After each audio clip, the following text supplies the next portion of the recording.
Hello and welcome back to Mr. and Mrs. Social Studies. My name is Sarah and I hope you've had a wonderful holiday break and are back in the swing of things at school now. I am thrilled to start off this spring season of videos here on this channel with some teacher goal ideas. Now I know maybe resolution phase is over, but making meaningful goals that will not only improve your experience as a teacher, but also the experience of the students in your class is something there's always time for and is always a priority. As educators, there's a lot of improvements we can make that will not only benefit your own life, but also your students. And I want to share 6 ideas today that you can implement even as soon as this week. Of course, take what you like and skip what you don't, but I would definitely recommend focusing on just one of these first, and then as that has become more of a consistent habit for you, then see if you want to implement a second or a third. In life, when we try to do too much all at once, it usually doesn't yield lasting change. First teacher goal, leave school at contract time. Have any of you ever been the teacher who stays way past contract time?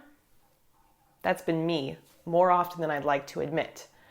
Honestly, there were many days at both of the schools that I taught at where I would be one of the last, if not the last cars in the parking lot. And I used to think that made me a great teacher. Did that mean I was the most committed? Maybe in terms of the hours I was spending, but it doesn't actually make you a better teacher. It just means that you're less likely to value yourself and your own personal time. Once I started carpooling with another teacher, this was a really great cue that helped me actually shift into leaving at contract time. It was a little scary at first because I felt like I didn't have enough time to get things done. But I realized I became more efficient during my plan and even during my lunches to get my work done and leave right away at 2:55 since the school day ended at 2:45. And this gave me a whole new lease on my day. I was home by 3:30, and that's a lot better than getting home at 5 or later. This might seem a little scary for you, but even just try picking at least one day per week you leave right away at contract time.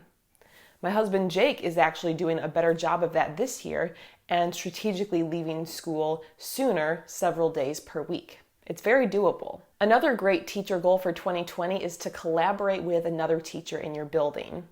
Have you ever heard of those cool examples of teachers from multiple grade levels or multiple disciplines working together to create a really special experience for their students? Sometimes we get caught up in the day-to-day grind and hustle and bustle of teaching that we don't necessarily reach outside of our own classroom walls.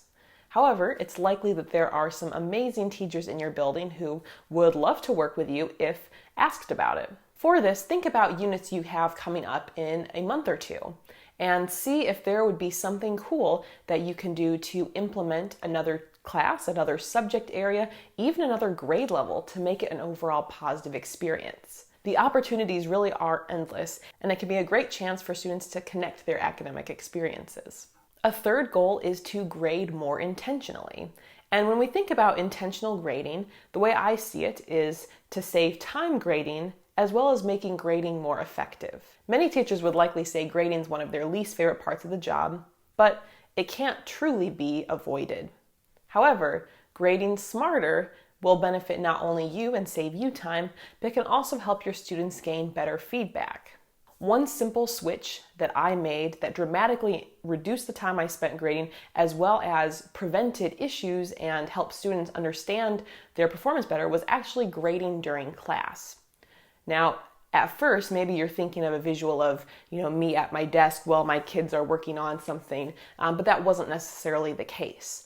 I would grade with the student. So if it was something small like a homework that I was checking in, I would actually take a few moments while students were working on their bell ringer to have them come up and check in the homework with me.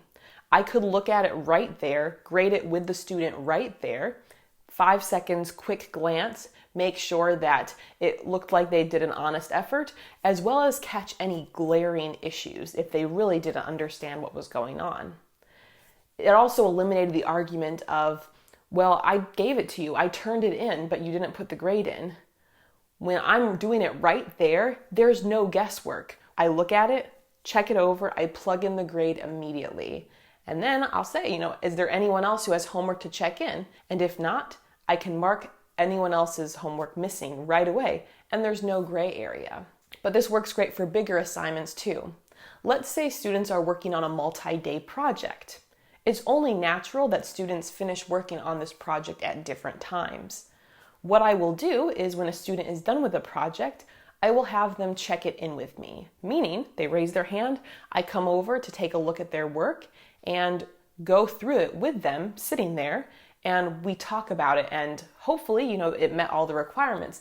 But if there's something missing or a student was misguided on something, we can have the conversation about it right there, and then they can fix it. When you're grading something separately, you obviously have what's going on in your head, but the student's not there to have that conversation with them.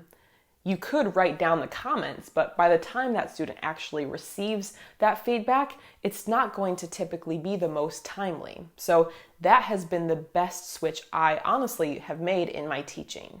A fourth goal is to help your students start implementing new skills. You might be used to operating your class in a certain way, but why not try to mix it up and incorporate some new 21st century skills? If you're looking for more details, I actually went through a great selection of the top 21st century skills we should be teaching our students in another video, which I will link below, as well as up in the cards of this video. Picking a skill from there is a great chance you can broaden your students' perspective and give them additional tools that they can use to help them in their future. Things like social emotional skills or different technology skills, communication skills, these matter a lot, and they're not necessarily typically included in a traditional history curriculum or other type of curriculum. Strategy number 5 is one of my favorites. Try teaching something a new way or test out a new method of teaching. Sometimes we get in the mindset that we can't try new things out until the next year. We might think, this strategy seems cool. Maybe I could do this with my students next year. But the thing is, students are very adaptable, and the best time to try these methods out is right now. A lot of the things we try in the classroom don't always work, and honestly, it sometimes turns into an epic fail. But you know what? We learned it didn't work. We have to put things to the test to know. So over these next months, try a new teaching method or strategy that you've had on your radar to see what you think. It's never too late within the school year to try something new. Who knows, it could even be a great benefit to your students in these remaining months of the year. The last goal for 2020, but definitely not least, is to take time for yourself. Teaching is often about giving and giving and giving, and at some point, you might feel depleted. What can you do during your day to incorporate some self-care or give you that extra break from the day? I know personally, I used to be someone who ate in the teacher's lounge every day for lunch. But over time, I realized that, it wasn't unpleasant being there.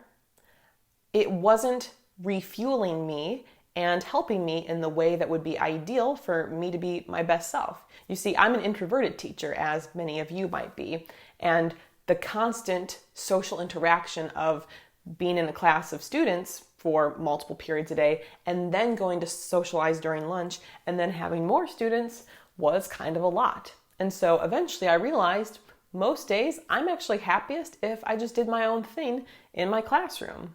Maybe I would listen to a bit of music while I ate my lunch, or watch a YouTube video, or listen to a portion of a podcast. Maybe I would tidy things up in my room, work on something which would allow me to leave school right away at contract time. That was just one example of how I reclaimed a bit of my time during the day and did what was best for myself, even if it wasn't the most common thing. Now, that might not be the right choice for you. Maybe you love and get a lot of value out of your teacher's lounge moments and you need that break from your classroom. That's totally cool too. But it's figuring out what are little things you can do that are going to help you have a more positive experience and give yourself those moments just to breathe when you can. Will you be giving any of these goals a try in 2020? If so, I'd love to hear from you in the comments below. And if you're interested in any of the videos I mentioned today, you can check them out over here, as well as subscribe to Mr. and Mrs. Social Studies right here. We'll see you next time. Bye.